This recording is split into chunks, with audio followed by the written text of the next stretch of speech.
Good evening to all the participants who have joined in the IAHP webinar this evening. So I welcome you all in this beautiful evening on behalf of Central Agricultural Committee and Scientific Committee IAHP. As you all are aware that IAHP is the largest body of institutionally qualified physicians in India, and it is a long establishment. Our President of Honor, Dr. V.K. Gupta, Padam Shri Dr. V.K. Gupta sir, our President, Dr. M.A. Rao sir, and whole of the CEC committee welcomes you to this beautiful evening. Today, we are about to listen to Dr. Hiralal Agarwal, who is the founder of Sri Ram Homeopathy Clinic and Research Center in Solapur, Maharashtra. He completed his LCEH from DSH Homeopathic Medical College, Pune, and then he was appointed as visiting faculty in Hahnemann College of Homeopathy, UK. Then he regionally represented India for World Health Awareness Organization, and he is Secretary of World Federation of Alternative Medicine. He has clinical experience of 39 years, in which he have handled difficult cases. So he is recipient of Rotary Foundation Scholarship and ex-executive director of the Indian branch of International Academy of Classical Homeopathy. He has vast teaching experience. He has been teaching Materia Medica in the GNR Homeopathic Medical College. So homeopaths from Greece, Russia, and Israel have visited his clinic and had undergone 4 to 6 week training. He has taken lectures for PG and undergraduate. So he is one of the learned person into the homeopathic fraternity. So I'm feeling honored to welcome Dr. Hiralal Agarwal sir. So I welcome you, sir, on this stage. So as this period, we all know that COVID era has changed many. So homeopathy leadership thought of took a proactive step, and we were motivated by our leadership about starting this initiative of webinar, and we have successfully conducted since last June. It's around a year now that we have been conducting these webinars, and different dignitaries and different seniors have joined and presented themselves and their research studies. So today also Dr. Hiralal Agarwal sir is presenting on COVID-19, his journey through COVID-19, how he handled the patient, and what was his projects he took in the first wave and the second wave, and what are his future insights into the current pandemic we are going through. So we all are eager to hear you, sir. So I welcome you on behalf of CEC committee, IAHP, and whole of the IAHP members. So I hope next 2 hours would be a great learning with you, sir. Sir, you are most welcome. Kindly start with your presentation.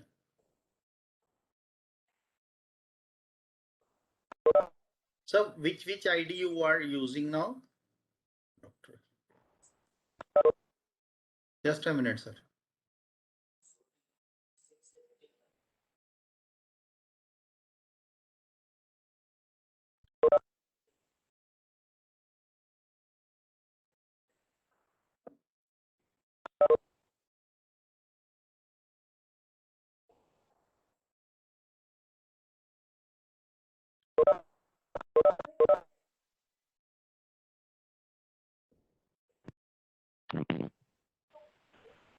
Yes, sir, please. You can unmute yourself.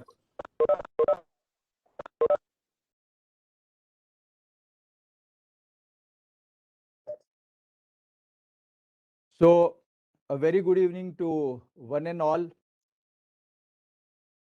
The voice is okay, I feel. Yes, you're audible. So, a very good evening to one and all on this great Sunday evening. Now, every day has become a Sunday for everybody as during the lockdown. So nobody knows when is Sunday and when is Monday.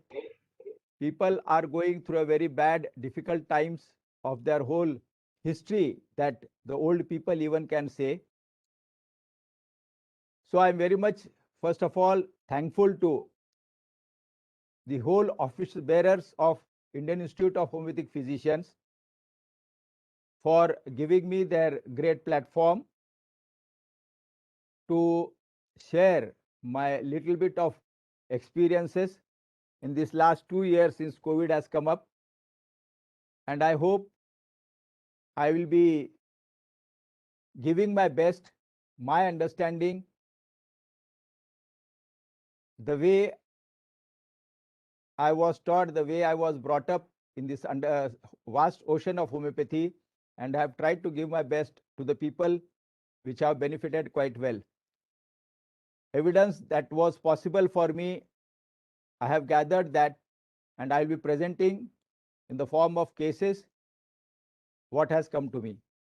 So once again, I really thank from my bottom of my heart to IIHP for accepting and giving me their platform. Thank you very much.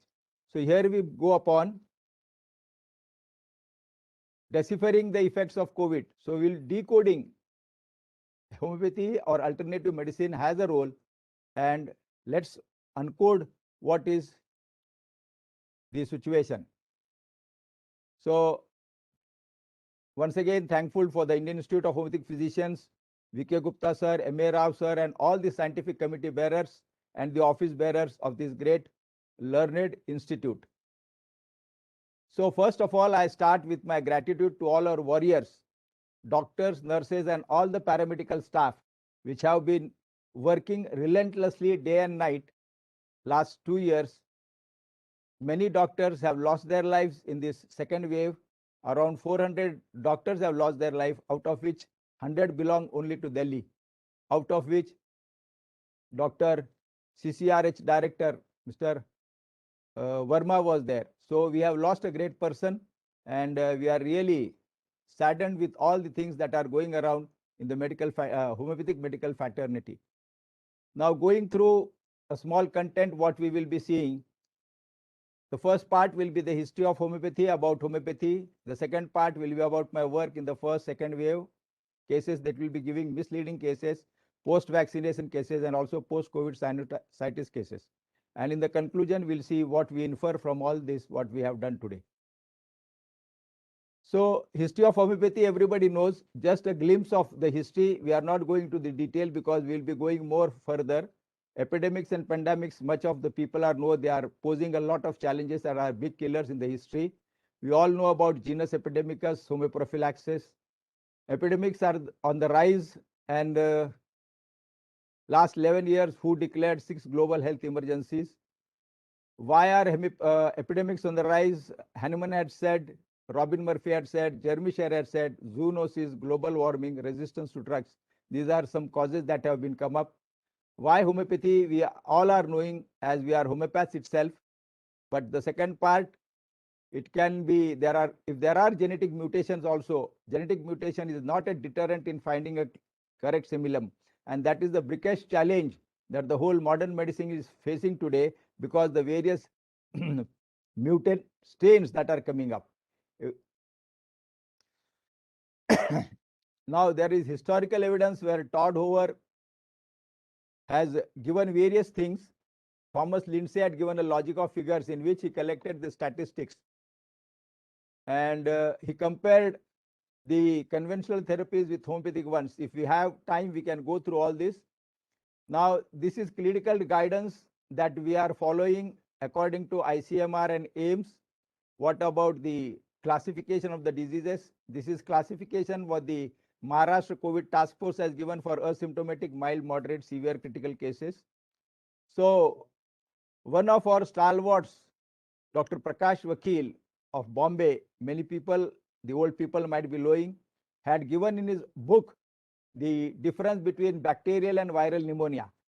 And if you go through that, he had given a very vivid understanding of viral pneumonia, the glass ground appearance that can be seen. All these things he has been given 20, 30 years back. In the book already this has been given. If you can go through, you will have a very good understanding about it. So we start with our first wave work.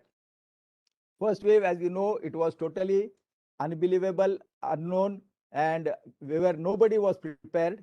And around 1,53,000 plus people, we had given preventive medicine distributed to everybody, all these people, all free of cost in the containment zone. And so this was the appreciation letters of corporation, and so these were the letters. Now this is the containment zone list. What was important in this list was the red was cases were increased, the green is where cases reduced, cases remained the same, and cases did not report. So here around we took about 4 to 5 containment zones, and you could see that more of the red turned to be green. So this was the data what we could prepare of understanding what arsenic album did in these particular containment zones, where people of daily 10, 15, 12 were coming. There were 1, 5, 7. So there was a drastic change in the output or outcome of new cases. So the glimpse of the work where we went into the containment zone, we gave to the police people, we gave to the textile workers. Solapur is known for textile industry. We gave all the textile workers because the workers were at a very bad phase. So now we start with work during the second wave. The first wave itself gave us quite a good boost of understanding some of the things. But when the second wave came, again we were not much prepared, but some understanding had come up of what is happening. And with the mutant strain, we could see. Now, this was the classification that we talked about. In this period, we had about 144 patients, out of which 98 were mild, 30 were moderate, 6 were asymptomatic, 7 were severe, and 3 were critical. This was the data of this from, I think, from February up till now. So this is 7th Jan to 22nd May, this since till yesterday. Last night also we had a case that also I am presenting now. So this was the where we could see that hospitalized patient, where what I want to talk a little bit on this chart. We treated hospitalized, the second one, 32 cases, hospitalized cases, and out of that 29 were better, though both the combination was going on. OPD basis, we treated 112 cases, OPD better were 99, OPD hospitalized. From my OPD, the patient were hospitalized, there were 13, and on OPD basis, the people that they took, they were allopathy and homeopathy, both they were 8, and death rate was only 5. So this is how I have tried to segregate. And what is interesting for me in this is, you see only homeopathy was 56 cases. Out of 144 cases, we could manage at least 50% of cases where they have taken only homeopathy through and through. They may be mild or they may be a little bit symptomatic also, but they were totally on homeopathy. Hardly they could take any crocin because much of the people were out of my town. So they were advised to take, if the fever is more, either Dolo or crocin or whatever. Otherwise, they did not take any Fabiflu or ivermectin, Doxy or azithral, nothing. This is very clear for me, and it has given a very boosted energy to me. So now these are the various indicated remedies in these 144 cases. From Zincamur, you see, up to Pulsatilla, any range of medicines can come up. So there is nothing very specific about remedies. What is very clear, the highway road that has been taught to us, that going to the patient, taking the symptoms, individualizing the symptoms, and finding out. Sorry, sir, I'm interrupting. Few people are saying that slides are not visible. I would ask them, you go to your app and there is a slider on top where you can increase the presenter screen size. So there you'll be able to see the screens properly. And for those who are not able to hear properly, because in the meeting there's proper audio, you can use earphones to listen to him properly. Maybe, but here on my side, voice is clear. So sorry to Slides are interrupt also because clear, I too think. many Slides are messages. also. Sometimes they interrupt those who are attending on phone. So you can give me a personal message on my WhatsApp. I'll reply you. But too many messages over here will disturb everyone. Thank you, sir. Sorry to interrupt. Sorry to. No, I hope from my side I am very much clear. Yes, yes, So very clear. remedies that have come up are quite very clear. Even stramonium came in one case, carcinosin came in another case. So what I want to say from this chart is there is no fixed remedies that you can say for the second wave or for COVID. You have to basically sit with the patient, find out the situation and be with them and try to get the remedy. Now we start with the cases. First case is a 63-year-old female who had comorbidity as diabetes. Date of consultation was 24/21. She was COVID positive on 24. There was no vaccination history, and she was from Noida. All these cases mostly are from out of my town, which were taken on telephones. Cough, fever, difficulty in breathing, body ache, loss of taste, no appetite, SpO2 95-97. This is the personal history. Thirst was increased, 1.5 glass frequently, normal water, desires, aversions. Aversion was for sweet, spicy, milk, perspiration normal, motion clear, position on back, desires company, particular about everything, willpower very strong, religious, anxiety about health of relatives. Now she stays in Bareilly and she came from Bareilly to Noida to his son-in-law. And in Bareilly, her sister and her brother both were very serious. And because of that, she was very much disturbed. So these are her reports. CT reports 14/25, positive reports you can see. Now this is the analysis of the case. She was better by wet weather, cold weather aggravation, religious affection too occupied with religion, strong willpower, anxiety, health about relatives. So you could see arsenic coming up. Rest of the things we have to confirm from the differential diagnosis: arsenic, nux vomica, sulfur, causticum, lachesis. All these are also strong remedies. But when we talk with the patient, the fastidiousness, the stinginess, all this comes up with arsenic. And so we decided to start with arsenic. So here are the follow-ups on 20. From the above, we started arsenic alba 200 3-hourly in water. As per the analysis chart, on 21st 11 a.m., SpO2 93-94, fever was 100 and 101, no chills, sleep okay, back pain. Arsenic alba we shifted to 1 m because we shifted due to the fever spike. Then 8:30, SpO2 at rest 93-94 or waking on walking 95, fever 99. We continued arsenic alba 1 m 3-hourly in water. 22nd, O2 levels fluctuating between 90 to 93. Started O2 1 hour per 1 liter per hour. O2 raised to 95. In general, okay. No fever, frequent urination. Reports for frequent urination was dull and blood sugar was 180. We continued still arsenic alba, but added aspidosperma. We added aspidosperma empirically. We just to see that because there was a oxygen level fluctuating and she needed 1 hour of oxygen. At 9 p.m. in the evening, clinically she was okay, refuses to take steam without oxygen support. Now support of oxygen was removed, fever was 100 and saturation was 93. We continued the same, arsenic alba 1 m in water and aspidosperma. 23rd, next day, temperature 96, SpO2 92, 93, slept well, irritable, nagging on asking if you want to eat, appetite decreased, cough with little expectoration. We gave her arsenic alba 10 m 1 dose now and advised CT scan and blood reports as her SpO2 was dropping again. Drop in SpO2 levels was the analysis to increase arsenic alba 10 m. At 11 a.m., SpO2 91 on abdomen, needs O2 support, pulse 114, fever 99, cough with whitish brown expectoration. We continued arsenic alba and aspidosperma, 30 drops diluted in 250 ml of water.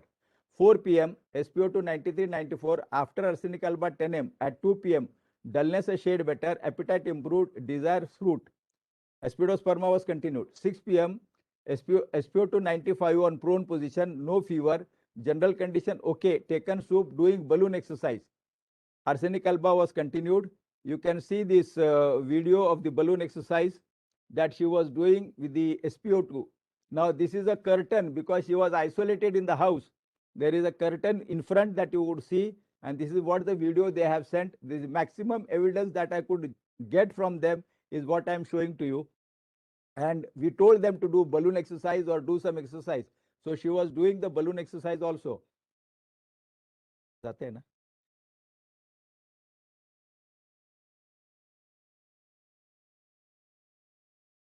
So it was still fluctuating 91 to 93. Pulse rate was 119. Still there was tachycardia in her. ढकलं की पुढं ते नाही काय झालं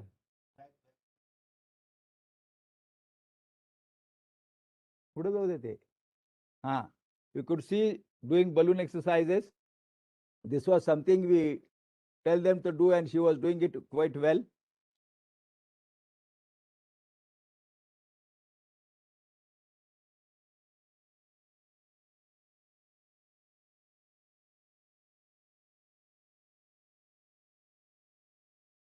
Next.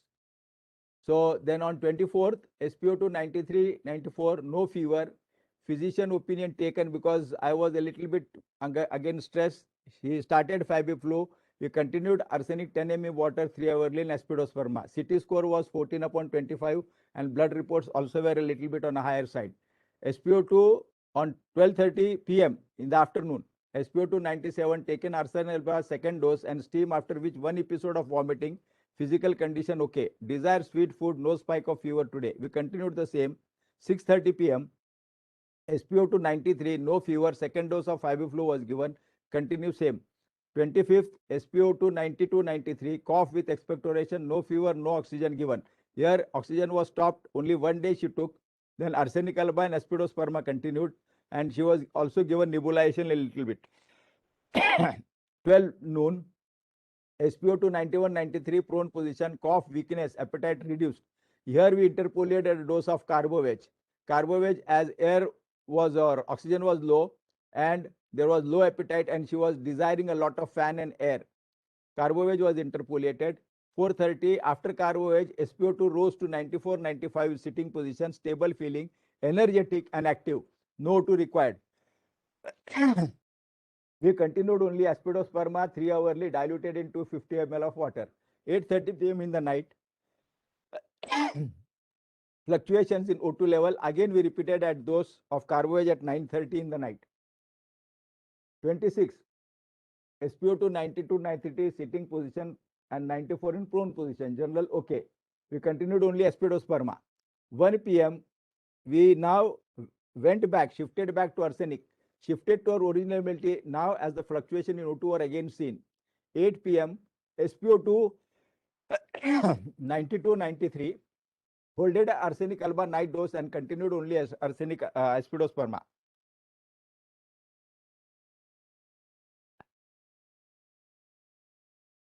On 27th, SpO2 was 95, sitting position much better. Appetite increased, asked for roti. Arsenic album 10 m 1 dose now and Aspidosperma. 1:30, lot of sputum cough with expectoration, liking her food. Arsenic alba 10 m 5 p.m. So we were now giving arsenic as per need of the patient. If there was a need, 1 dose in the morning, 1 dose in the afternoon, night dose was skipped off. 6 p.m. SpO2 96, no weakness, appetite okay. Arsenic alba 1 dose, Aspidosperma 3 hourly. So only 1 dose of arsenic was given in the morning. 29th, SpO2 96, much better. Arsenic album 10 m dose in the morning and Aspidosperma. No complaints. Only Aspidosperma was continued. SpO2 94 continued only Aspidosperma. And last reported on 15/5 fully okay. We said Aspidosperma to continue SOS if there is a drop in the oxygen. So what I could infer from this case was only arsenic was the basic remedy which was seen in each of the changes that were there. And I need to increase the potency rather than changing the remedy. If I could have changed the remedy, I feel there would have been some more of mischief. Except Fabiflu for 5 days, nothing much was given. That too I was to say yes to them because the CT score was high and there was no oxygen. Somehow he could get a cylinder of oxygen, but only for 1 day, 3 hours he could give the oxygen. Rest of the time the oxygen was kept at home. So just on Fabiflu and our medicine, so one can understand how much Fabiflu have helped for this type of severe case, and it's definitely there is some credit to homeopathy that goes up. So this is the testimonial of that case. The lady is sitting and the son-in-law is sitting. So you could see or hear the testimonial. Covid हुआ था 12 अप्रैल से इन्हें fever आना शुरुआत हुई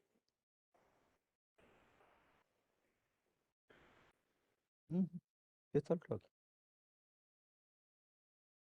नहीं किया 18 तारीख को हमने इनका आरटीपीसीआर रिपोर्ट कराई जिसमें आरटीपीसीआर पॉजिटिव आया और इनको इनका सीटी वैल्यू करीब 15 के करीब था। उसके बाद हमने इनका सीटी स्कैन भी कराया और सीटी स्कैन में इनका स्कोर करीब 15 आया था आउट ऑफ 25।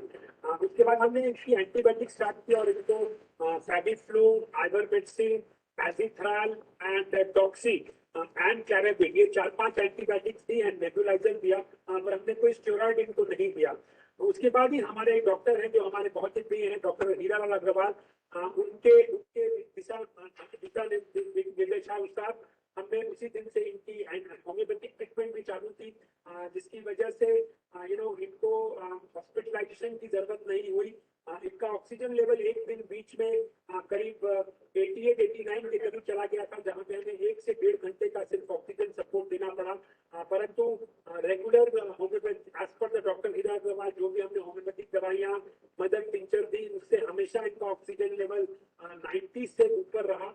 हमें इनको कोई स्टेरॉइड देने की भी जरूरत नहीं पड़ी और आज भगवान के दया से और डॉक्टर अग्रवाल जी के दिशा निर्देशानुसार होम्योपैथिक का प्रॉपर ट्रीटमेंट अलॉन्ग विद जो हमने एंटीबायोटिक्स दी उसकी वजह से आज ये बिल्कुल स्वस्थ है और इनका ऑक्सीजन लेवल 96-97 पे मेंटेन हो रहा है।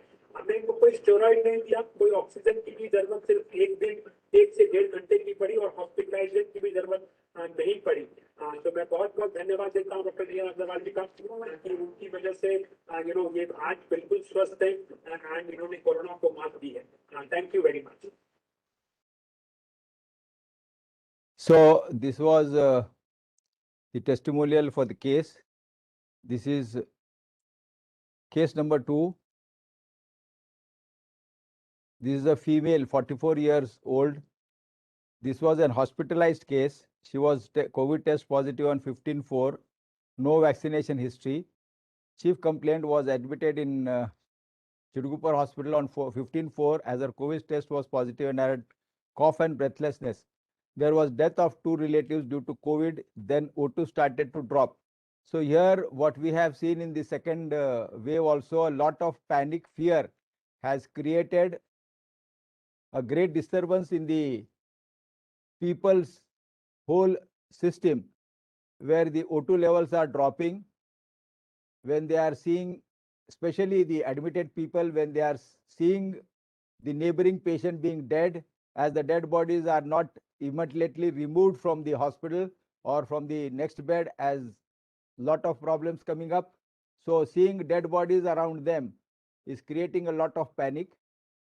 What was one more observation this time was, as the tests were done very frequently, everybody was doing RT-PCR, CT scan report. The moment they see CT scan report more than 5 or 7, they were getting themselves admitted in the hospital, getting remdesivir, though there was no indication or no need. And people who were really not needed to get admitted, they were getting admitted. And people who wanted a bed, they were outside the hospital.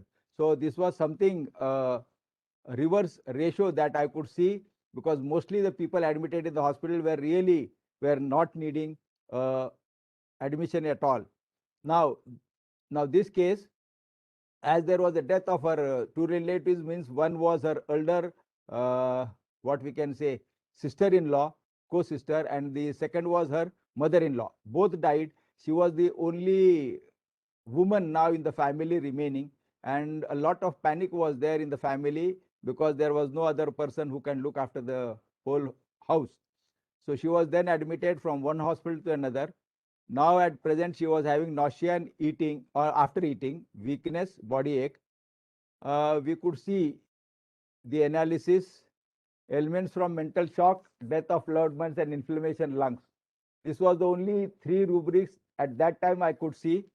and there was Ignatia also coming up, opium, phosphoric acid, sulfur, and aconite. Ignatia, though very strongly in the grief with the two deaths, there was also a temptation to start with Ignatia. There was also a temptation to start opium because it was a fear, but that was not a sudden fear that opium always has. There was also a temptation to start a phosphoric acid because of the weakness going from emotional to the physical plane. But what was more important in aconite was the inflammation of lungs coming to 3 marks. But where Ignatia and phosphoric acid were having less of inflammation.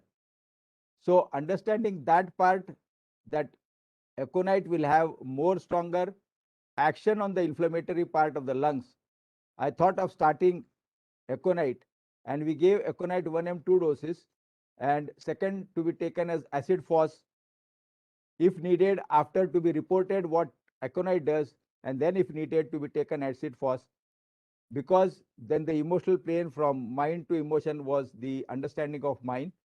So these are her reports. This was oxygen readings as she was there in the hospital.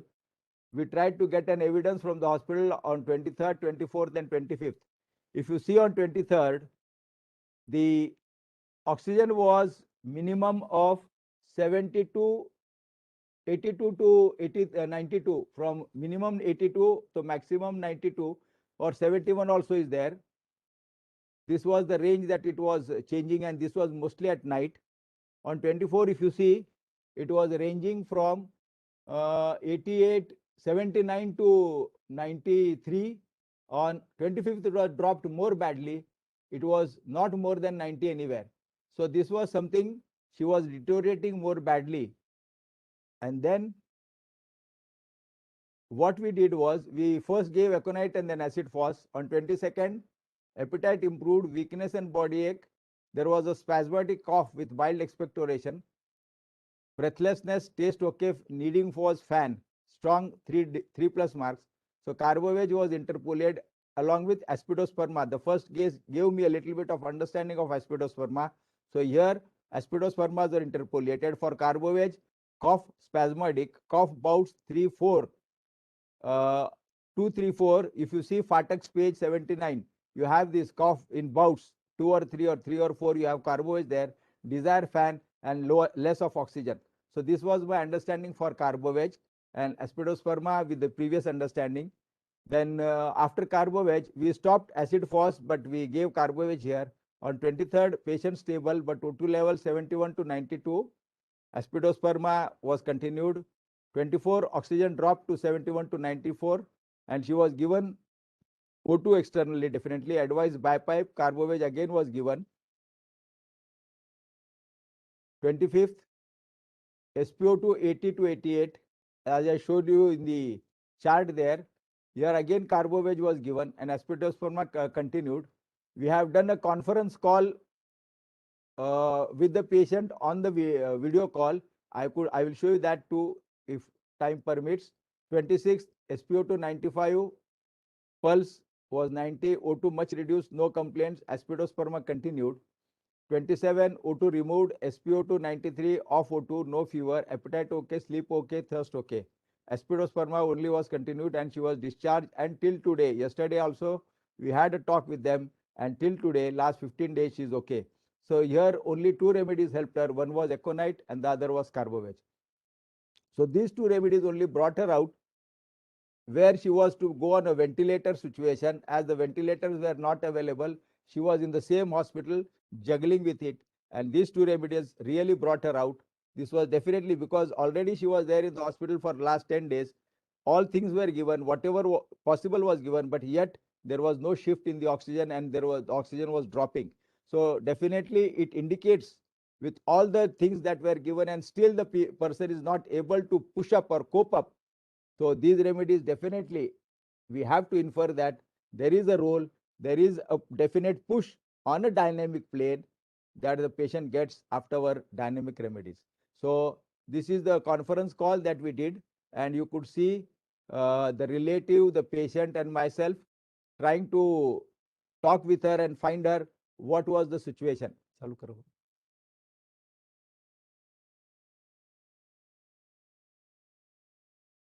घेतली ऐका ऐका पुढे किती वाजता घेतली अच्छा हा मग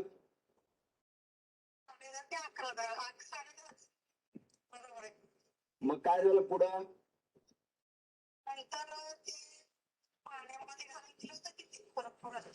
हो हो हा आणि पाच औषध पण बर आता जसं 7:30-8 नंतर तुम्हाला बरं वाटतंय तर आता काय बरं वाटतंय तुम्हाला ते गरमपणा कसा आहे आता आता जरा कमी झालंय उष्णता कमी होत जरा बर दमाचं प्रमाण कमी खोकला आहे तसाच घाम यायला का आता घाम येत असं जास्त वेळ बोलायला वगैरे ना घाम येतो भरपूर येतो घाम गार असतो का हो अच्छा आता ऑक्सिजन चालू आहे का तुम्हाला किती लिटर द्यायला माहितीये का काही 2 ठीक आहे ठीक आहे मावशी काळजी करू नका 5 वाजतापर्यंत आपण व्हिडिओ कॉलवरती बोलू So this was more of a Marathi version. Many people might have understood, many people may not have understood. But what we are trying to get them is trying to understand them if there was some specific question or specific answer to a particular question. Now that sweating was there, I asked her cold sweat. I was thinking of Varatram also coming, whether Varatram should help her out. So this is how we were trying to talk with the patient wherever possible so that we can get whatever best output from the situation at that particular current situation that they were facing. And if that could turn the tide, but somehow Carbovage did the job, Econet and Carbovage did the job, and she is totally better today. The whole family was much happier. So now this is case number 3. He is a 70 years farmer. He was without any comorbidity. Date of consultation was 7/5/21. His COVID test was positive on 1/5. There was no history of vaccination. His chief complaints were PO2 89 and was not increasing in spite of being on bipipe. Had already received 5 remdesivir and now complaints of weakness, no fever, mild cough, tastes all except sweet. There were mouth ulcers also. Now personal history, appetite normal, aversion nothing specific, desire for salt, cream of milk. The son gave this history. The son who is the giving history is the son, not the patient. Respiration normal, mind, he said he was very angry, desiring company, extrovert, fastidious, wants to get discharged and go home. So this is a common symptom that I have seen, that people say wants to go home. So we cannot take that rubric wants to go home. So that is something in the delirious phase. Now here we cannot take that symptom wants to go home. This will be misleading. This is the analysis. Desires home, go to weakness, general lean people, ulcers, food and drinks fat desire. Here what we see was nitric acid, silica, calcarea, murk, plumbum, sulfur and lachesis. Also arsenic was there. So with her desire for fat, desire for salt, his mouth ulcer, maybe with the medicine whatever he was receiving, and his irritation and anger. Main was his desire for salt and fat that was there, leaded to a nitric acid rather than any other remedy. We started with nitric acid. These are his reports. 79 C-reactive protein, 15/25 is the report of his situation. The symptoms as above: nitric acid 203 doses and acidosperma in 250 ml of water. See the analysis chart that I have shown you. On 8/5, this is about after 24 hours, SpO2 91/92, off bipipe on normal O2, appetite good, motion clear, no breathless, weakness same. Nitric acid 3 doses given, acidosperma was continued. On 9/2, phone call, patient was discharged today and is in his village. We told them to continue acidosperma. 13/5, the son came to the clinic after discharge to take the discharge papers, met us also. Now he said post-COVID, after the discharge, there is cough, weakness. Weakness was aggravated by standing, no appetite, taste is okay, motion and urine okay, thus 1 glassful frequently normal water. Again, we gave nitric acid 206 doses, weekly 3 doses, and ferrophos to continue. Now here in the second analysis that we have seen, weakness standing on, appetite wanting, thirst for cold water, food and drinks, company desire for the same food and drinks were there, and weakness, influenza after. Here you see nitric acid was quite far. It is 1, 2nd, 3rd, 4th, 5th, 6th, 7th, 8th, 9th, 10th. 11th is nitric acid, is going too far. So shall we give nitric acid, or shall we change the remedy, or come to a different remedy? Shall we give sulfur? All these questions were there. But when we see eliminating rubric was there, general weakness, cough with. In their repertory on page number 1968, if you see their repertory, weakness, cough with, only nitric acid is given, only one.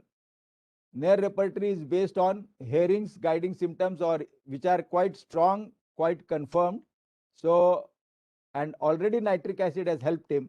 So though nitric acid was very long in the repertorization sheet, we gave nitric acid here again, and we could see that the person is better, and you can hear his testimonial too. आपल्या पेशंटचं नाव काय होतं? जरा थांबा.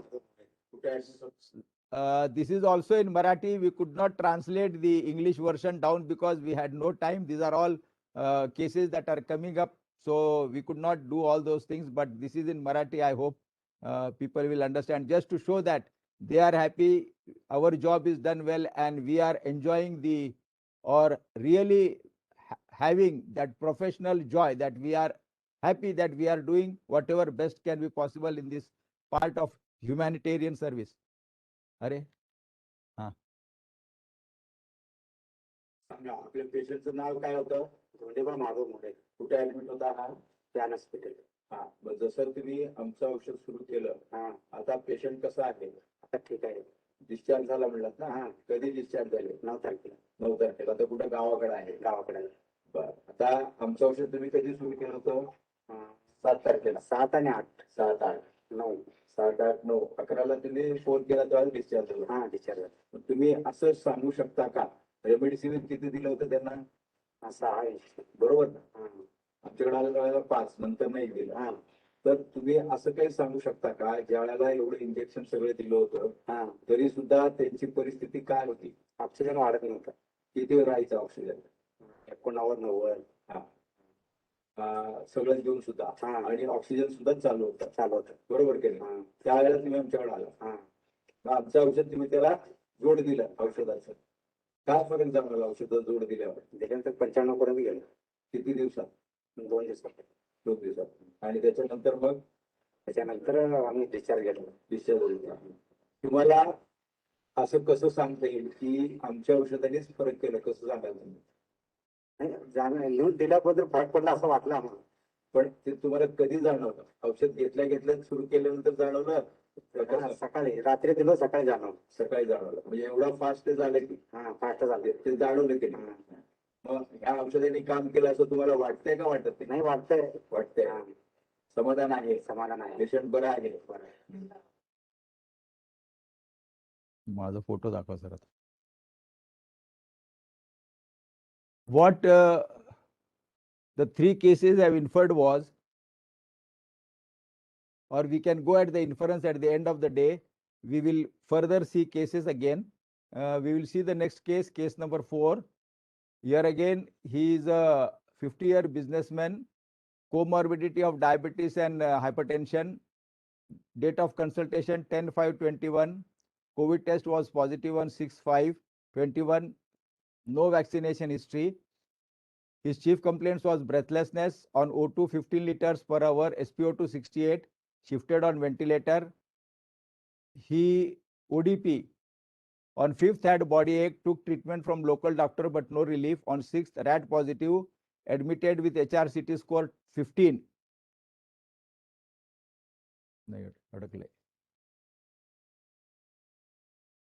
Personal history, desire spices, salt, normal appetite, apple, more, boiled meat, no tea, no coffee, aversion to sour, milk 2+, cream of milk 2+, fat, ice cream, thirst half glass, 2 hourly normal cold, urine normal, motion clear, perspiration not much even after exertion, season all agree well, desires company, takes time to mix with people, fastidiousness, strong willpower, frightful when the test was very positive, was positive.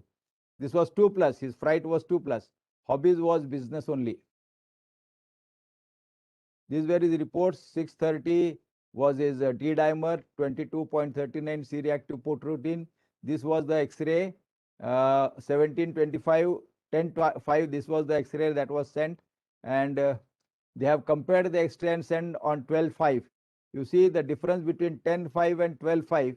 What the remedy did, and this was the panicky situation which everybody had. Even the doctor compared on his own screen, and that same screenshot was sent by the patient to me, saying that this is the difference that they have seen in 2 days time after the remedy.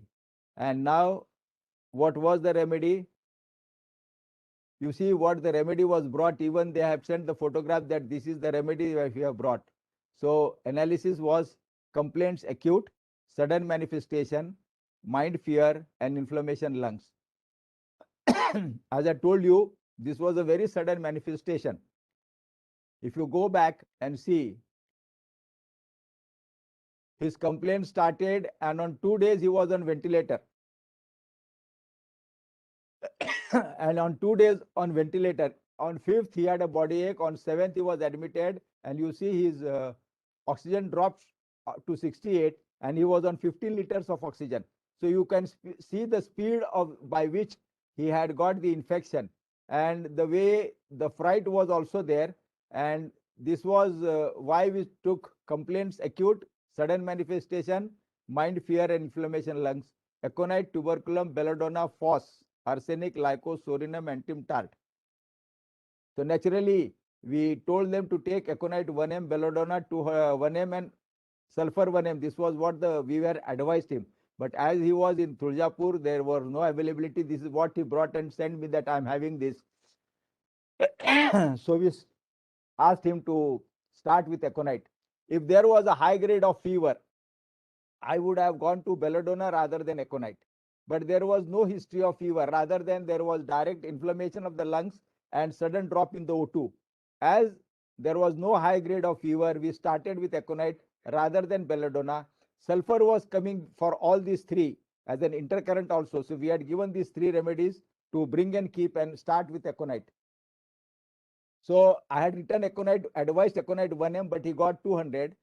See the analysis chart, got aconite 200, given 3 doses at 12, 1 and 2 noon. 15th, X-ray and SpO2 95 on 8 liter now. What he was on 15 liters, he came down to 8 liters, advised aconite 200 3 hourly. On 13/5, SpO2 95 on 2 liter, in general better. Aconite 200 1 dose in 4 TSF of water. We had reduced, divided doses of aconite was given. 15/5 shifted in watt and is maintained with SpO2 95. Aconite 200 1 dose in divided doses in 4 TSF of water 4 times a day. 25 general condition okay. Removing oxygen in between, but still need oxygen is dropping to 90. So here we interpolate a dose of sulfur. And now on 22nd, oxygen support SOS and in general okay. Medicine on hold. And now you could see this man's testimonial also. Hello, नमस्कार sir. मी धनंजय पवार यांचा नातेवाईक बोलतो. धनंजय पवार यांना आज ज्या दिवशी corona test positive आली त्या दिवशी त्यांना ऍडमिट केल्यानंतर त्यांचा HRTCचा स्कोर होता 17. त्याच्यानंतर रेमडेसिवीर ही जी ट्रीटमेंट 2 ते 3 दिवस चालली. त्यानंतर त्यांची प्रकृती, त्यांचा ऑक्सिजन लेवल हा 56, कधी 60, 70 या रेंजमध्ये चालू झाला. त्यानंतर आणखीन एक इंजेक्शनचा त्यांनी डोस दिला. त्यांनी सांगितले वय इंजेक्शन नंतर एक 24 तासामध्ये पेशंटची रिकव्हरी दिसून येईल. पण 17 ते 18 तास गेल्यानंतर ही कुठलीही रिकव्हरी न झाल्यामुळं मग आम्ही आपला कॉन्टॅक्ट नंबर आम्हाला मिळाल्यानंतर आम्ही काय केला की होमिओपॅथीचा इलाज चालू करायला सुरुवात केली. मग आपण दिलेल्या मार्गदर्शनानुसार आम्ही दर 1 तासाला 4 गोळ्याचा डोस आम्ही दिला. त्यावेळेस 5व्या ते 6व्या तासामध्ये त्यांची ऑक्सिजन लेवल ही चांगली झाली आणि त्यांनी जे त्या औषधामुळे स्टेरॉइडमुळे जे बडबड करत होते ती बडबडी पण कमी झाली आणि तिथून रिकव्हरी त्यांचा ऑक्सिजन लेवल चांगला चालू झाला. 94-95 वरती गेला. एक्सरेही व्यवस्थित आला आणि त्याचा ऑक्सिजन ही साधारणतः 96-97 वरती आहे आणि ऑक्सिजन हा पूर्णपणे काढून टाकलेला आहे. धन्यवाद sir.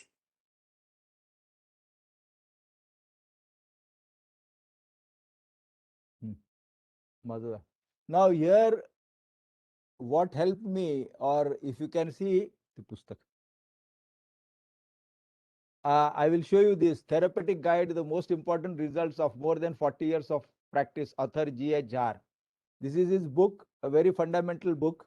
Here in chapter 21, pneumonia, inflammation of the lungs, he says first stage aconite, given in water frequently, shortcuts the further progress of the whole disease. If this does not give speedy relief, then sulfur 30, few globules and a few spoonful of water every 3 hours and continued for 24 hours and longer. If improvement continues to progress, if case worsens after sulfur but was partially better in the beginning with aconite, then again go back to aconite for 24 hours or even longer. Further, here he also gives the remedies for the second and third stage of pneumonia with their indications. So if you go back to our master books, if you see those books, and if you try to compare the whole situation, we can be really understanding what is happening with the patient.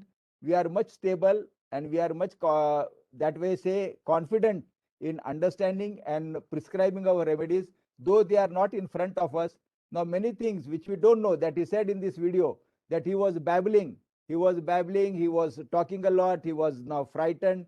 All those things which the patients were perceiving or the relatives were perceiving, we could not perceive all those things, but they were seeing also stabilized. It is not very easy to anybody to give a video like this, or if you tell them to say what is happening, but this is their inner feeling, what they have seen after juggling with 10 days or 12 days in the hospital, and they are not getting any situation with whatever they have given.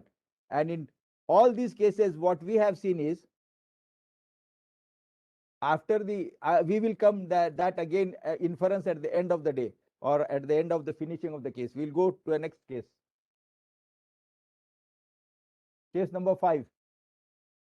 43, businessman, comorbidity, BP, date of consultation 12/5, test COVID test positive, vaccination nil.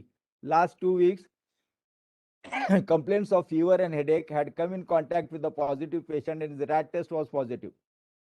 O2 level drops 84 immediately as no bed was available. He was admitted in Kolhapur and he was alone there. Given 6 remdesivir injections, no much change, and had fright due to a death of another patient next to him. Thus shifted from Pandharpur to Pandharpur from on 17th Monday till today. He is in Pandharpur from 17th Monday till today. Now, yesterday he called me, complaints of he was on bipipe and portable ventilator. O2 saturation fluctuating between 60 to 80, needs O2 15 liters per minute. X-ray shows bilateral pneumonitis, right more than left, no fever, expectoration less now, removal of mask for few minutes also, and seeing the doctor drops the O2 level. Seeing the doctor also, this is one more symptom that is coming up very strongly with the hospitalized patient. The moment doctor comes, the patient are frightened what they will do, what they will say. 1 or 2 patients in the hospitalized cases, they were asking the ward boy or the sister, how much oxygen is going on, how much oxygen is going on, is it dropping down, is it dropping down? So you can see the panic, the fear, the terror that is going on inside the most hospitalized cases, rather than home quarantine or people who are quarantined at home or better at home. So rather than the disease, the fear also is playing today a lot of strong role in making the patient not coming out of the situation. So this is what I feel very badly. So here you can see the mentals, angry and irritable, changes friends, changes vehicles, thus looks always for changes. This was very, very marked, not fastidious at all. Ambition to earn money. This is his brother who gave the history to me, and that is why he could give.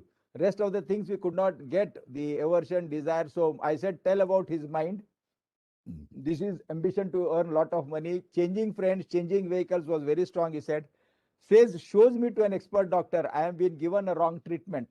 मला तुम्ही दुसरीकडे घेऊन चला, ह्यांना काय कळत नाहीये आणि ही लोक मला मारून टाकणार आहेत. Remedies given 3 doses 1 hourly, and you can hear the result itself in the video. This was the X-ray you could see. It was the reverse order. You can see the right side here. So while sending the photograph, they have sent in a wrong way. So this is the right side and this is the left side. The right side is totally gone. Left side is better. This was the dehydrogenase 882. Whatever reports were available, I'm showing you. Now this is the analysis chart. And before going to analysis, we will hear the video. Hello, good morning. My brother is positive for COVID-19. It is more than 2 weeks. Initially, he was admitted in Kolhapur district. He was under treatment for around 7 days, but there was no any improvement. So we shifted patient to another hospital, the hospital in Pandharpur. On last Monday, he is under treatment, which is the standard protocol of WHO. But still there is no any improvement.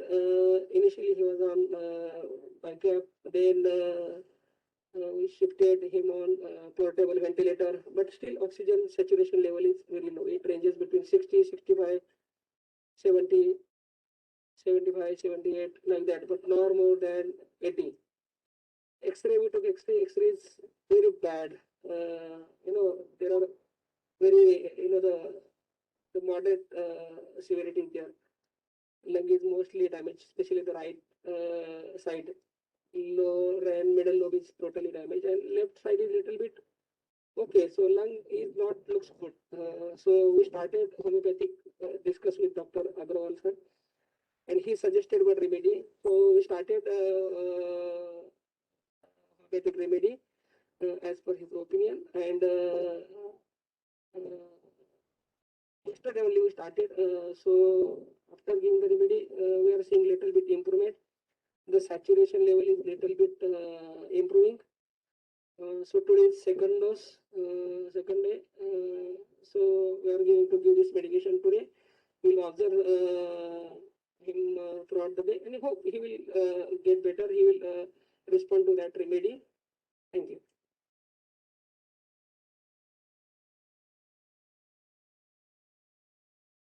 So here is the analysis. Change desire for, ambition increase, money to make, anxiety fear with, anxiety pneumonia in, inflammation lungs appearing suddenly, inflammation lungs second stage, then in general inflammation and egotism.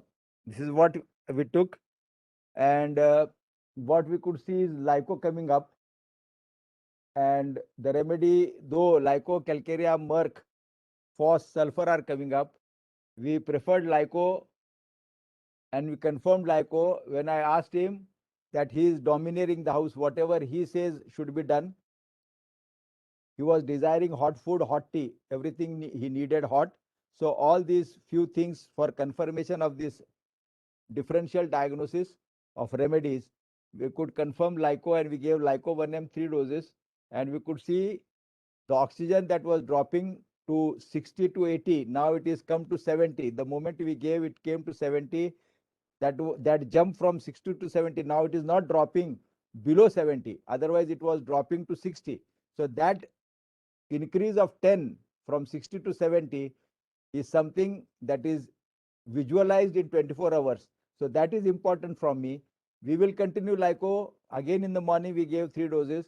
So now the dropping of oxygen from 60 to 70, now it should not be 70, it should be 80. So below 80, the oxygen should not go. This is what we are trying to analyze. And we hope that he will coming up with in a few days to more of better saturation levels. So this is again a case of, but whatever, before we start with this sixth case, we will analyze these 5 cases that we did. What is the inference or what is the learning for me in these 5 cases?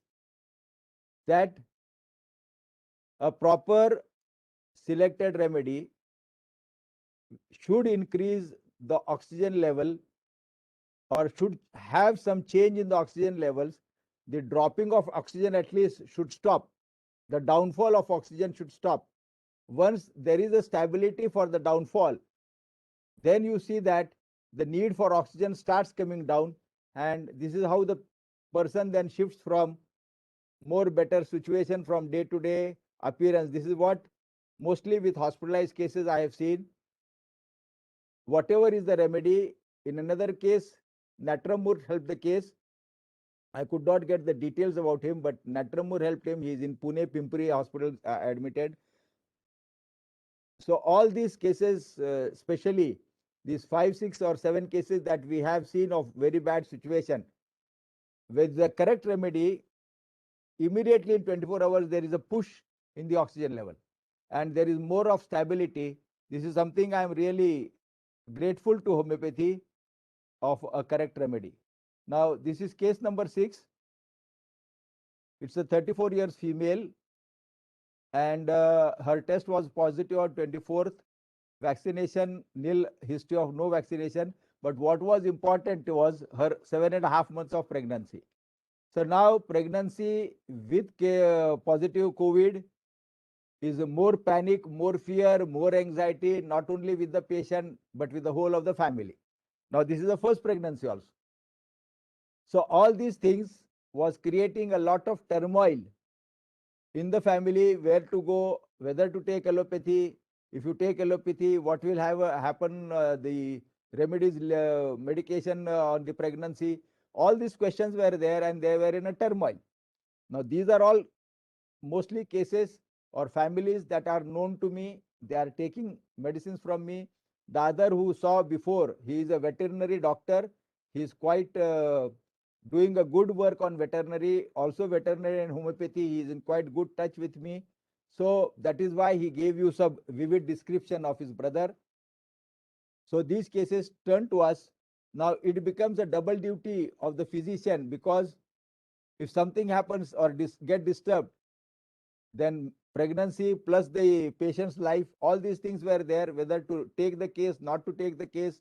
Her gynecologist were giving her pressure, start this, start that, this is okay, it's pregnancy mein chalta hai. Ye sab question mark tha, but somehow we supported her and we saw that through and through she was off. They were not giving in that pregnancy state. They did her scan also. They said that she was reluctant to go for a scan, but putting that all that mask and all, they did the scan, which was not really needed, but they did it. So here we see this case. That is why this is important to be discussed, that with pregnancy, with corona, the lady could come out very happily without any. This was the case, as I said, he did not take any allopathy at all. Through and through she was on homeopathy. Appetite normal, 1 glass cold water, desire sour, salt, spices, sweet, aversion nothing particular, perspiration normal, desire company, fastidious, emotional, fear of COVID, fear of dark, fear of alone.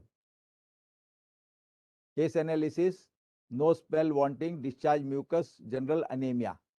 You could see phos, arsenic, calcarea, merc, natramur, pulsatilla, sepia, belladonna.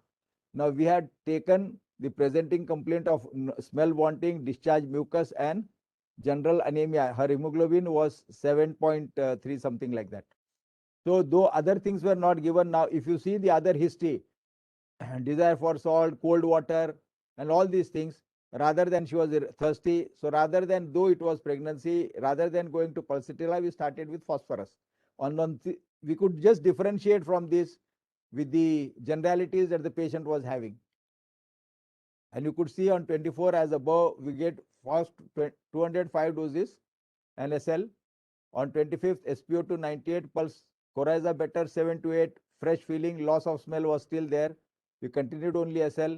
26, 6-minute walk test, SpO2 98, feeling fresh, white mucus changed to yellow. SL 3 QID, mild increase in coryza, weakness. We gave again phos 3 doses. SpO2 99, coryza better, weakness better, fresh feeling, no smell yet. Anxiety is there. SL again we continued. SpO2 98, 99, smell is back. You could see that smell is back from 24 to 20 on first. So in 6 days, smell is back. This was something for me, which we have seen that starting with homeopathy, with people who are there at home, coming back of smell, coming back of taste is more easier in homeopathy rather than in allopathy. The weakness post-COVID also, they are giving Zincovit and all these things for months together. Continue, it will take some time. But what we have seen with homeopathy, post-COVID, their weaknesses, post-COVID, their smell, taste comes back more fast than what allopathy has helped. It is not we are just comparing to understand what is happening. We are not against them, but we have to compare what we are doing. How can we analyze what we are doing? So these are subtle changes. We have to understand that really homeopathy is pushing them out more faster than what the modern medicine is today doing. On third 5, no complaints, weakness due to anemia. Now the weakness was there. So this weakness we have to differentiate with the anemia because of 7.5. Here I gave China 200 and Ferromet and Ferromphos. This is what generally is helping much. China and Ferromet, a combination gives a very good change in the anemic status. On 5th, no complaints, weakness due to anemia. We have continued China and Ferromet, and she is still today much better. So this was a case only of phosphorus. Not only that, what was important to show you was on 24th we did, she was antigen positive. On 3-5, you see it is not detected. Even from positive, it comes to be negative. It is not, it was RT-PCR which was positive, and RT-PCR it is negative. So here you can see from this case what I infer was, one, it was on total homeopathy. Second, her smell and taste came very fast. In 5 to 6 days, smell and taste came back. Though she was pregnant with the nausea and all, both things came back. And antigen positive, antigen was also negative. So this all gives an inference that yes, homeopathy has definitely a role in today's pandemic. We have to be very patient, and we have to be with the patient. There is no shortcut in homeopathy. There are no fixed remedies in homeopathy. You have to be and understand what is happening in and around the patient, and then only we can learn. Next. Case number 7, a 40 years lady, no comorbidity, COVID positive, no history of vaccination. I have written the complaints here, not there. History of throat pain, coryza with fluent discharge, mouth ulcers, taken antibiotics, anti-allergic, but no relief. She had finished all that, and then she came to us. Now complaints of mouth ulcers aggravated by spicy, throat pain, change in nasal tone, thirst decrease, taste and smell okay, aversion to fan. She was very chilly, 3+, motion clear, desire salt, sweet. Now we will now have to go to the analysis. Mouth ulcers, tongue painful, mouth ulcers, tongue, larynx and trachea, voice change, throat pain, and general food and drinks desire, sweet desire, calcarea, lyco, murk and nitric acid, Paratacar, belladonna, natramur. All was there, and she had already taken antibiotics, finished the course, taken B complex, all that's there, but still all things were remaining the same. Now we decided what to do from this, where to start. The whole story in homeopathy is differential diagnosis of the remedies. Unless and until you differential diagnose, as allopathics do a differential diagnosis of the disease, we homeopaths should have differential diagnosis of the remedies. And that is why here our materia medica, our rubrics, our repertories come into play. The repertory will give you an understanding of a group of remedies, but we have to finalization should be done from the materia medica. So few more questions to the lady. The chilliness, the ulceration, the irritability, the discharges being very offensive made me to think of nitric acid rather than any other remedy. And you could see that after nitric acid, 206 doses, you can see the chart I have shown you. On 4-5, SpO2 98, SpO2 was not dropped. So this was something, pulse 86, mouth ulcer a shade better, nasal tone better, can stand a draft of cooler. Otherwise, she was sleeping with 4 rugs in the night. Nitric acid 206 doses NSL. SpO2 98 yesterday finished dose, started SL 95% better in general about the things. SpO2 98 today, no complaints, all complaints better. Doing exercise and yoga, had regular menses this time. Here we did not write there in the follow-up. She said that first time she went up on the gallery, the terrace, and did a lot of yoga. Otherwise, she was not going because of the cold and chill that she was getting, especially to the head and the whole body. So, much better in chilliness. I'm written on 7th/5. Chilliness fully gone. So what she was chilly, which had come out, which the patient was not there before, post-COVID, the chilliness that has come up very strongly had gone on 5th day. That from 3rd to 5th, 5 days, we could see that the chilliness has totally gone. She recovered normally. Not only that, one more very strong indication that she gave was her regular menses that were not regular menses, and this time it was much better, as she wanted every time to happen. So this was a very strong indication and clarity for me that my nitric acid was definitely the best remedy for her, suited not only for the acute condition but also for his chronic state, which took away the chilliness that had come very acutely. So this is how I concluded, I inferred, and today the lady is okay. So these are the 7 cases that because of the time we are stopping. We will go further. Misleading cases. It's not that all cases were good for me. We are misled many a times when any patient then comes with fever, cough, body ache, diarrhea, throat pain. We take this to be COVID. This also was the case. I said that this is 100% COVID, and this was a total googly for me, and I had totally failed in this case. It turned out to be something different. A 24-year-old female name came on 34 with complaint of body ache, fever, bitter taste in mouth, dryness without thirst, nausea, desiring for fan, aversion to milk, cream of milk, fat, fried, salt, fruits normal, motion okay, appetite okay, smell was okay. I prescribed Pulsatilla, as you can very clearly and indicated, nothing much to be thought about. But I was very sure that this is, I said them, you do your RT-PCR test. This is mostly a COVID situation. But on 1/5 after Pulsatilla, there was no change, headache, body ache, no taste, weakness. We started with Natramur because head pain was strong, general weakness, thirst was less, frequently an aversion to fat. But still, Natramur did not help. At 12:30 in the afternoon, we had given Natramur. So 8 p.m., no change in headache. We gave Sapia 10 mg single dose because weeping headache with 3 marks, head pain pulsating, head pain side left, head pain temples left, general weakness, eye heat in, eye pain in fever during, eye heat in fever during, head pain accompanied by nausea that was very strong with her. So 10 mg Sapia we gave her on 1/5 at night. So next morning, after last night Sapia, slept well for half an hour, body ache 90% less, nausea 3+ was still there, had loose motion, bitter taste 3+, dryness of mouth 1+, thirst 2, weakness 3, no eye heat, stuck sensation in throat. I gave her Belladonna. Why we gave Belladonna, we will show you. First, I'll show you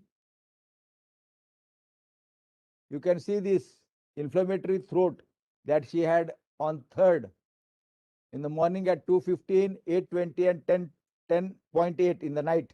You can see the pharynx and the whole of the throat in the afternoon at 2:15. The amount of redness that is there at the posterior wall. There is where we gave Belladonna 200. This is Belladonna 1 mg, and that was Belladonna 10 mg. So you see the changes in the throat, the amount of redness in the morning or inflammation in the morning, and in the whole of the day, there was a definite change in the inflammation, but rest of the things were not going after Belladonna also. So reports were done, and she was COVID negative, RT-PCR was negative. Initially, she was then after Belladonna 10 mg, fever 99, SpO2 98, 1 episode of loose motion, pain in the eyes, redness, but no heat, throat pain was still there, thirst decreased, body ache and calf muscle pain was there. Was admitted in Ashwini Hospital and as diagnosed was dengue fever. So it turned out to be dengue, but Initially, when we did the reports on the second day, her platelet was 1,69,000, and thereafter it dropped to 49,000 or something, and where they diagnosed in Ashwini Hospital as she is having dengue fever. And after admission, we only gave her Carica papaya in China, and this is how I lost the case. And it was a total, you see, 1,73,000 was the platelet count when we did on the first day, and there when she was admitted, it was 17,000 there in hospital, and it was 1,49,000 on day one when we did here, and it was 17,000 there. So this was something which I missed totally, and it turned out to a dengue fever. So this was a googly for me totally, but and good understanding. As they were my relatives, I could sustain. Otherwise, this would have been a problem for me. So this is her RT-PCR not detected. USG study shows hepatosplenomegaly with gallbladder edema, mild ascites noted with bilateral minimal pleural effusion. So this is a second case. A 51-year-old lady named MR came to us on 9/5 with history of COVID positive and was admitted in hospital from 13/4 to 3/5. Already she was admitted for 15 days. CT score was 12 to 25. Now home quarantine, needs O2 4 liters, which maintains SpO2 to 92 to 93. She was prescribed Carboveg and Aspidosperma with all the analysis that we did. After giving Carboveg, SpO2 92, 95 with 4 liters, sweating after every 10 minutes from forehead, irritable due to sweating, fear of removing mask. If the moment they remove mask for even few seconds, the oxygen was dropping to 50. That was very bad part, 50. She could not clean her face, not brush, do anything or have any tea. So SpO2 dropping. Last night slept good, no sweat at all after Carboveg. Then there was a change in the sleep pattern. The sweating was less. Desire food and meat soup. Urine output better. Breathing is smoother today. Pain is less. 11/5 SpO2 96, 98 with 4 liter. BP was 80/60, less a little bit. Legs pain below waist. Last night dreams sweats as day one, as on day one she sweated, and cold, now getting wet, cough, expectoration, yellowish urine output. Okay, here because of the cold sweat and profuse sweat, here we gave her a dose of Veratrem album, but SpO2 was dropping, and still we did the CT score and all the scene. It was still the score was 14 after giving all the remedies that was given in 15 days. There was no change in the CT.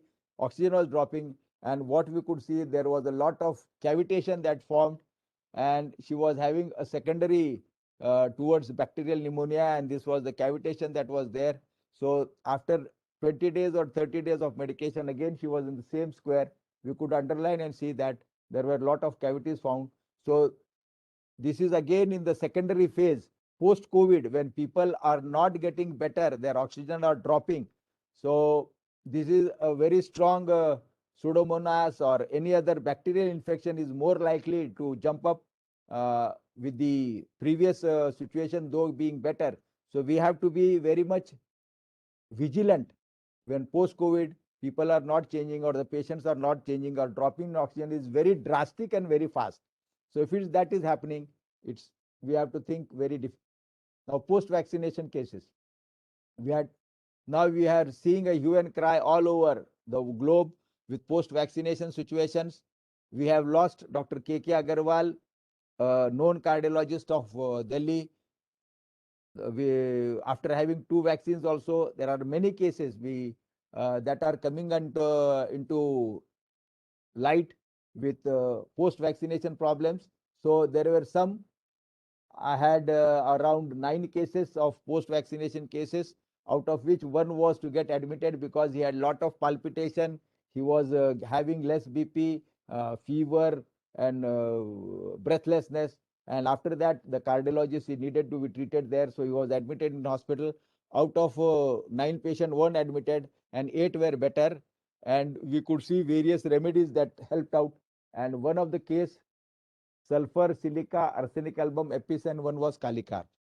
Any remedy can come up. It's not Thuja always that we think of.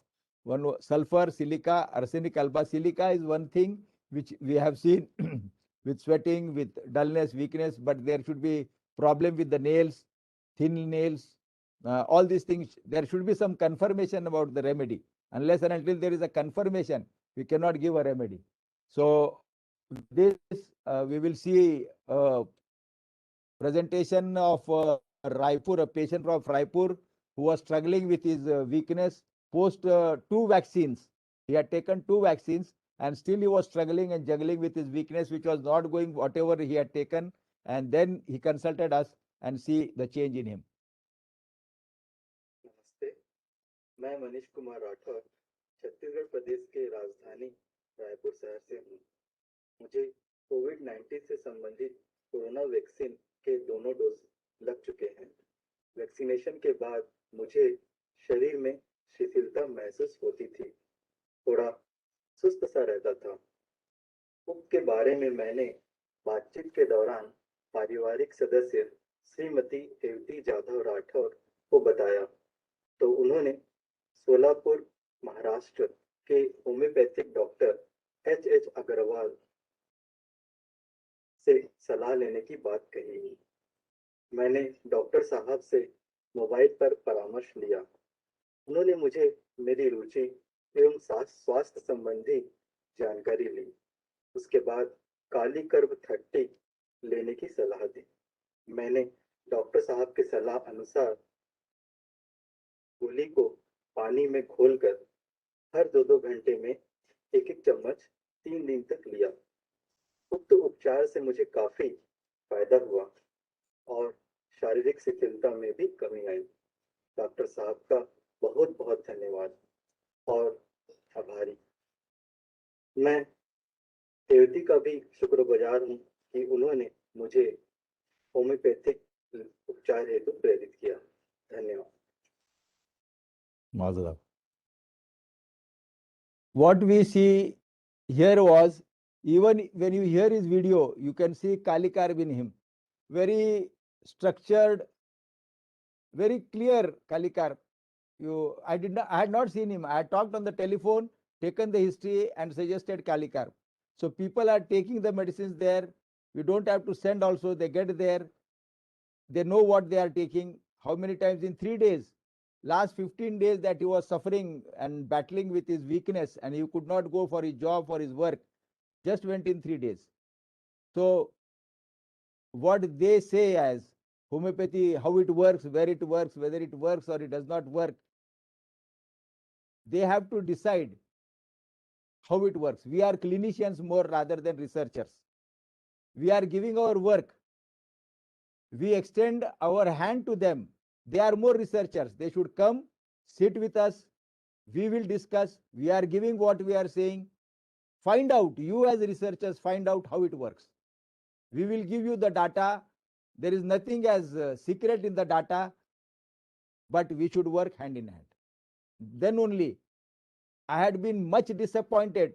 I am really very much dissatisfied the way homeopathy has been treated in the first way and the way homeopathy is being treated today, where we can save the humanity in what economics they can do. Tell me that Aconite 200, how much in 20 rupees is better? Kali Karb 30 in 6 doses is better. What economics you will take with any of the modern medicine that you are prevailing today? You talk of economics, you talk of anything. Homeopathy has very, very strong role and it will definitely superpower the modern. We are not competing with anybody, but what they are disallowing us not to do is something which is hurting very badly because the humanity is suffering. Now they are saying there is no role of remdesivir. Now they are saying there is no role of plasma therapy. Now they are saying there is no role of ivermectin. That what has been done so far, who is to suffer?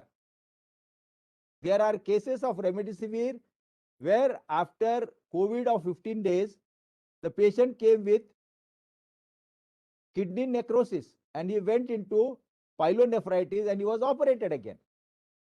Who is responsible for this? So now we are getting, there are a lot of challenges for us to face. We are not here to fight anybody nor to compare anybody. But why are we deprived of not working is something what I am not understanding. The first wave also, all the government, you can see the appreciation letters, they are of all government officials, but no government officials made us to give us, though we were giving remedies freely, they did not allow us to work in the containment zone. This is something hurts me a lot, and this is the pain that I have inside me. Now, post my COVID sinusitis, a bigger terror than what we see of COVID second wave, and something people are battling with. Everybody wants to do a surgery, remove of the eye, removal of the mandible, removal of the teeth, and yet nothing coming out of the whole scenario. But we cannot say that I am lucky, we cannot say that we are fortunate, but there are some people who still think of homeopathy because they have trust in homeopathy. They have created, we have to create a trust in homeopathy. We have to make awareness among the people about homeopathy. Rather running this all with these people, we have to create a trust in people so that people should flock to us rather than going to the hospitals. We should make people to come to us. We should be a barrier for us between the hospitals and ourselves. So this is the 3 cases I had in about this 2 weeks time. Total number of patients 3, ongoing treatment 2. I'm saying ongoing because the treatment is still going on, and 1 got admitted. So this is case number 1, 73-year female with comorbidity, hypertension, admitted in Rugla for 7 days. Now since 2 days, pain in the right orbital region of eye, pain over right cheek, pain over the right side of forehead, throat pain, difficulty in swallowing, aggravated by liquid food, even solid food, empty swallowing was okay, cracks over corners of both lips, difficulty opening mouth, appetite reduced. Desire sweets, 3+, sour aggravates cough, salt normal, milk normal, tea hot, perspiration profuse, desire season, dry cold aggravates, wet ameliorates, sleep is disturbed. This is the recent change. Desires company, wants to die after death of husband, did not weep after death of husband. On examination, throat had grayish patch over palate and roof of mouth. So she lost her husband just 1 month back, and there was a lot of bondage of 60 years. Naturally, one has to feel, but they were so much bonded that she did not weep, as the son said not to weep and all these things. And now she could not go further. You see now this is on 19 and the follow-up is on 21. You could see, because I'm not very good with the using of cameras and whatever mobile I had, I did try to did the photographs. The corner of mouth is very clear. You could see the cuts, and one is of the left side of the cheek inside the and the other is the upper photograph is of the right base. You can see the base having ulcerations, and here you see on the right. And on 21st, 2 days after, you could see the corners of the mouth much better, and you could see a little bit of change on the left as well as the right angle of the mouth. The ulceration was better. So if in 2 days our remedies are doing this much, the clarity is very clear on the angle of the mouth. So if the angle of the mouth is getting clear, definitely there is a change in the inside also. Now we will see in 2 days what was the follow-up of her. Here you see ailments from death of loved ones, weeping, cannot weep though sad, face cracked, mouth corners off, excoriation, mouth corners off, mouth ulcers grayish, ulcers palate punched out looking, ulcers extending from throat to roof of mouth, fungoid disease, experiences fungus syphilitic, weather wet aggravates, dry ameliorates, discoloration, tongue red, tongue smooth. We did not show you the tongue, which we would have shown. Food and drink, fish desire. This was the situation which was there. And you could see arsenic, nitric acid, natramur, lachesis, lyco, muriatic acid, and murk coming up. Now all those remedies are there, combined, mixed up. What to do now? It's murk also, muriatic also, acid also, lyco, natramur, nitric acid, and arsenic. So here you could see from 9th symptom onwards, nitric acid coming very, very strongly, and also it was covering the ailments from death of loved ones. Cracked corners of mouth, in somewhere some was there, some were not there, but nitric acid was something which was coming through and through for other things, including the grief. So we started with nitric acid, 200 3-hourly in water, and Natramur 6x, biochemic Natramur 6x TDS for 2 days.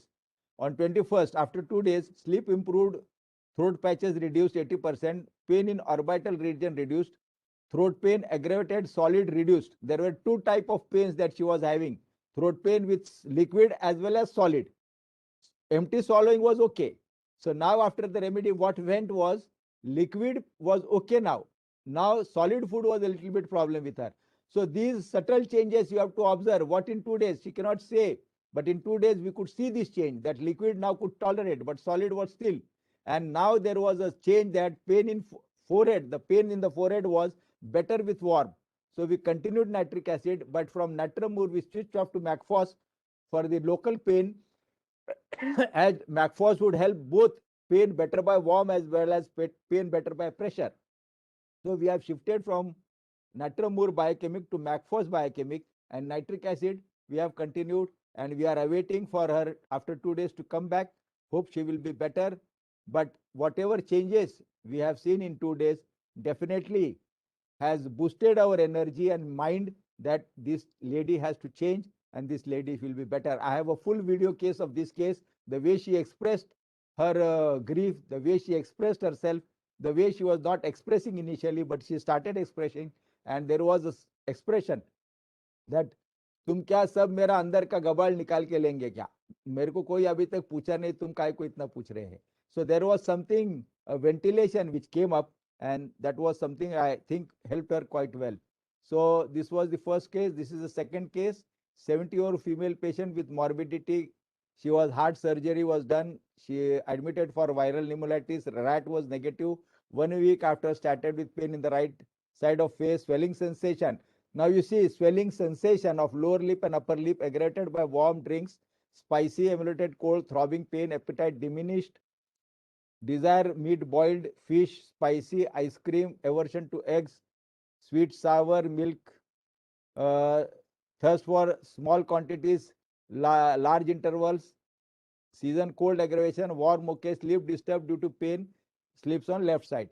Now if you go to the analysis, you see mouth swelling sensation, pain swelling lips, inner side of lower, and pain sinus frontal, face pain, complaints of face, maxillary sinuses, head pain, sinus right, temples right, mouth discoloration, tongue red glistening. If you see the photographs of 20 and 22nd, you will see the 20, you can see the upper lip and the lower lip. Especially the lower lip, if you see the swelling in the lower lip, the swelling sensation, you could perceive very well. So this is something which could also get very well on the photograph, and you could see on 22nd what happened on the upper lip. You could see now pustular ulceration coming up, but the lower lip is quite, the swelling sensation has much reduced and gone. The upper lip is there, which says that the pain has reduced. So how it happened? Remedies: FOS 200 in water 3-hourly, 25% better in swelling of lips and pain around right maxilla and head. Appetite improved. Water taste sweet, rest no taste, pricking pain all over the body. From FOS 200, we have jumped yesterday, last evening only, FOS 1 ml in water 3-hourly, and we gave Digitalis QT 10 drops 3 times in half cup of water, and Calendula mother tincture for mouthwash. Now, why we gave Digitalis was mouth swelling, lips inner side lower only. There is only one remedy, Digitalis. And what we have seen is, wherever you get in remedies that are only single remedies and a strong, clear symptom, any strong, clear symptom, clear rubric with a single remedy has to be taken into consideration. We cannot say. And other confirmation for Digitalis was this CABG, which was done before. So there was definitely a heart involvement before also. So taking that into consideration, I have started Digitalis here. So let's hope for the best, and we'll see what happens next. And we await, but there was definitely a change that we could also perceive. This is the third case. You see here, the left eye being drooled totally. You can see his tongue. This is a case which came in the night, and second day morning he got admitted, and he is undergone surgery. But what I could perceive, or what we on the telephonic call, why I'm seeing showing this case to you was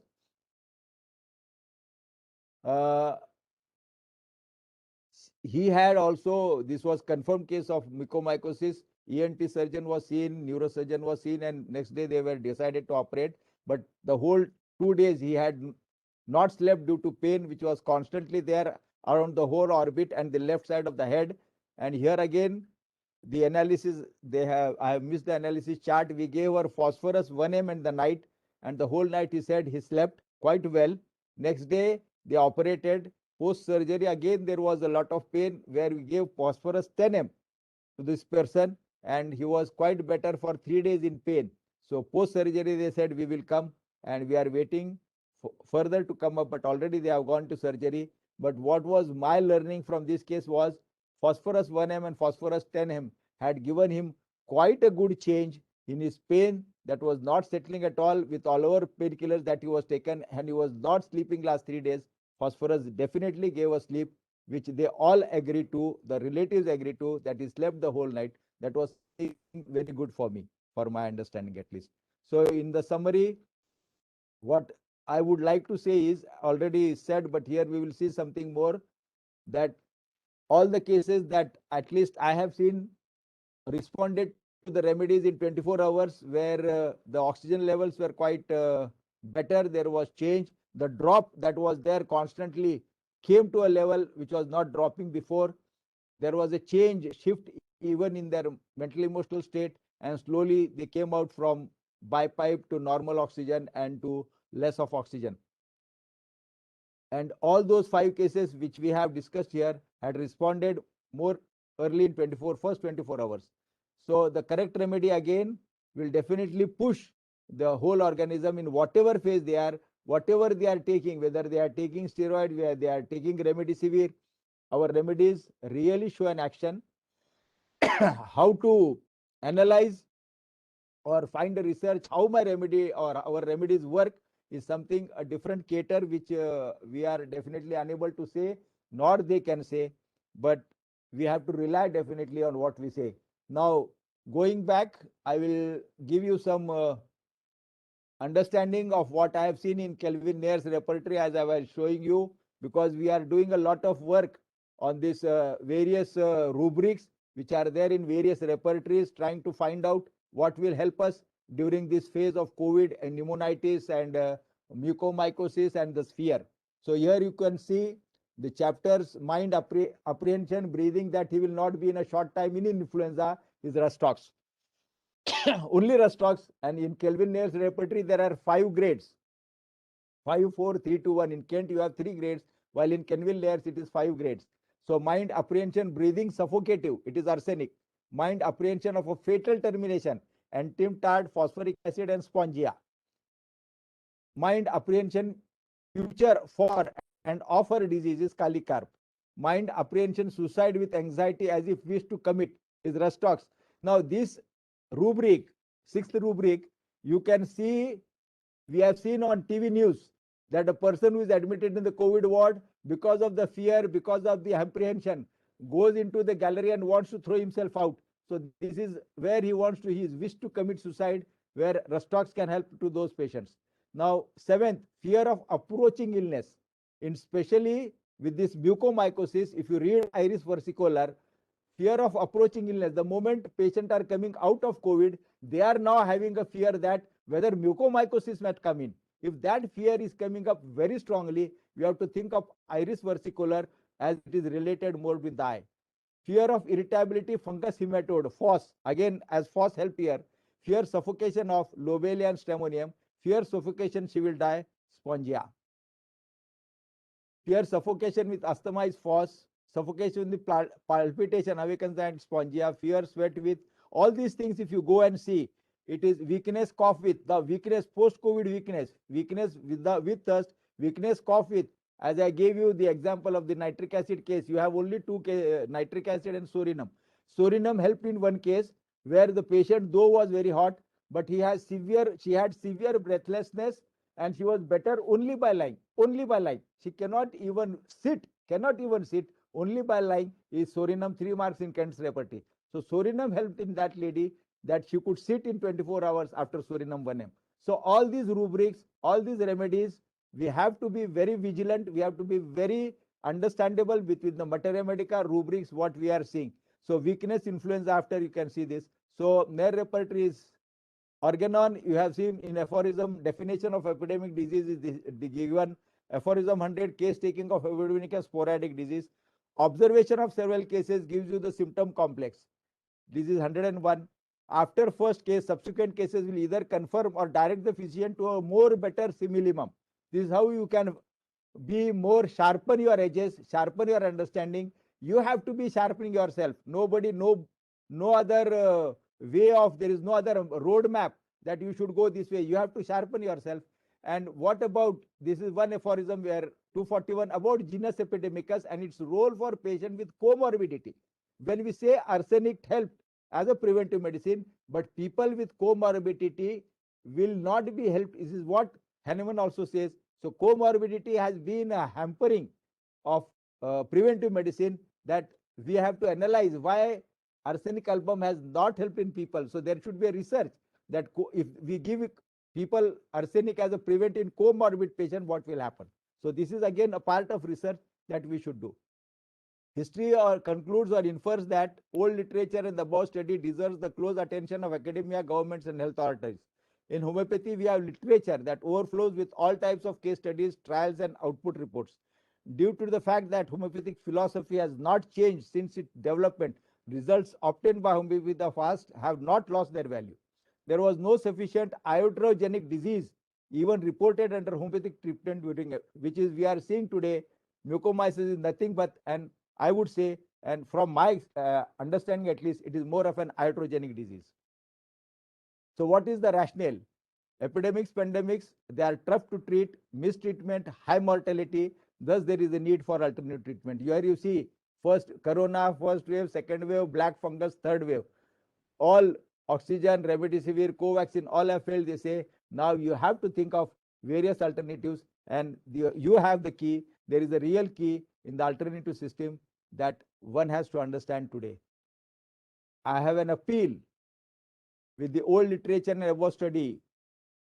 I appeal to the modern medicine fraternity to work hand in hand so that they can shoulder this great responsibility of helping the suffering humanity from this great pandemic.